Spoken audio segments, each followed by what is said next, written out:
miarabantsika rehetra ry namana, faly ny fo, miramirana ny saina, mankasitraka anao manaraka izao fandarana, mahafinaritra izao, manandratra ilay lehilahy ny Kalvary.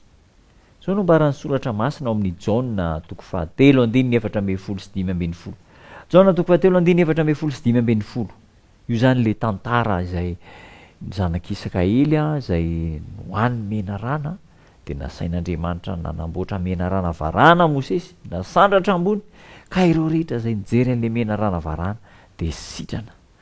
Jaona 7:4-10 manao hoe: ary tahaka ny nanandratany Mosesy ny mena rana tany anefitra no tsy maintsy anandratana ny zanak'olona, mba hanana fiainana mandrakizay izay rehetra mino azy, mino ny zanak'olona.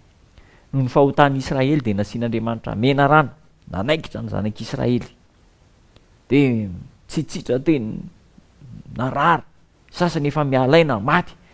De ozy Andriamanitra tamin'ny Mosesy zao manamboara mena rana varana de sandrato ambony ka zay mijery an'ilay mena rana varana de ho sitrana.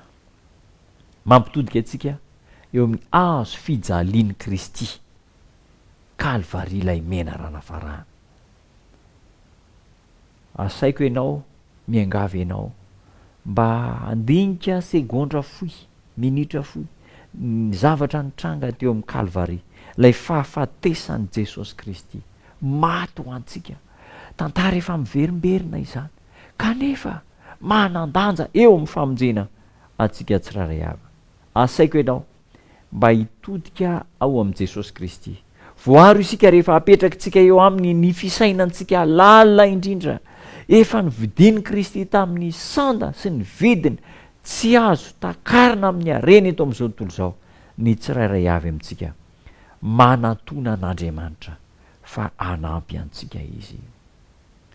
Kolokoloy ny famoram-panahy Kristy, kolokoloy ny fitiavan'i Kristy, tratraro ny avo ambony indrindra, ary mianara ao am' Jesosy ilay sakaiza mamitsika, sakaiza tiatsika, sakaizantsika izy, ary azotsika atao mandrakariva ny miankina aminy amin'ny fotoana rehetra. Izy ilay vavolombelona mahatoky sy marina.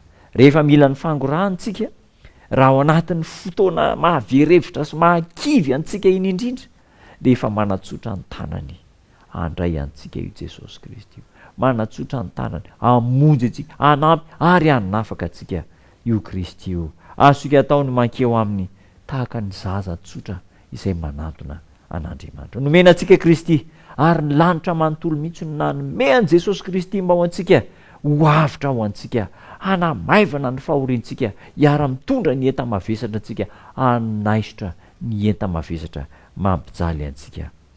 Asandrato ary ny fanevanao, akaro avo ny fisainanao sy ny finoanao, aza vela hilatsaka amin'ny vovoky ny taninao, vinanao vina ny finoanao.